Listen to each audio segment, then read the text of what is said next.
خەڵک لە چاوەڕوانیەکی ناخۆشدان ململانەی سیاسیەکان کۆبوونەوە و ڕێکنەکەوتنی حزبەکان کاریگەری لەسەر شەقامیش دروست کردووە. هەمژنە دایکی 4 منداڵە دەڵێ بە سەیدی تەحەمولی شەڕە قسە و ماڵوێرانی ناکەین. ڕێزم بۆ هەموو حیزبەکان هەیە خاصەن بۆ کاک مەسعودی بەس ینی ئەمن ئەوە تەحەملە نەمایە ینی کە ئەو حیزبانە هەمووی بەربیتە جانیەکتری پێک بێن باشترە یعنی ئیتفاق بکە لە مابینی خۆیان باشترە نەوەک وەکو ئێستا ئەو سەردەمەی گەنج هەمووی هەڵات هەمووی لە ڕای کرد لە دەست ئەو شەڕ و شۆق و ئەو مشکلەیە کە هەل نابی پێک نایە پێک بێ باشترە.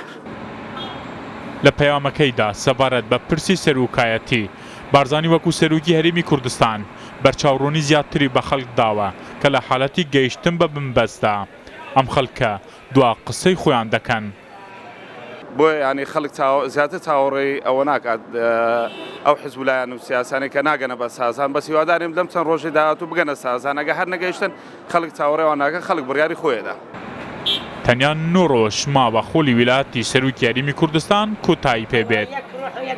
خەڵک ڕۆژەکان دەژمێرن چاوەڕێن تاوەکو حیزبەکان بگەنە ئەنجام. کاتەکە زۆری نەماوە و هاونیشمانیانیش هۆشداری تون دەدەنە حیزبەکان. كنوع زمان قبول ناكن مش عزدك بكون ريكوتنيك يعني وكو كملتكش حزناك ابو وسع يعني كريقنا كون ريق بكون باشترا خويا انا زان استا وسعي كردستان سونا استا كي وقتي اويا كازبكان ريقنا كونو نينا نزامك استا يمجلا ازبكان قبول ناكن بۆ یەکلایکردنەوەی کێشەی پۆستی سەرۆکی هەرێمی کوردستان زیاتر لە 40 کۆبوونەوە لە نێوان حیزبەکاندا کراوە. بەشێک لە هاونیشتمانیان دەڵێن حیزبەکان لەسەر پۆستێک نەگەنە ئەنجام ئەدی خەڵک چۆن دەتوانێت بۆ پرۆژەیەکی گەورە ئومێدیان لەسەر هەڵچنێ.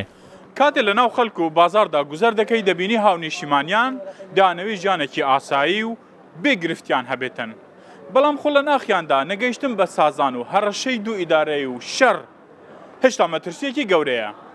هێفدار ئەحمەد ڕوودا و هەولێر.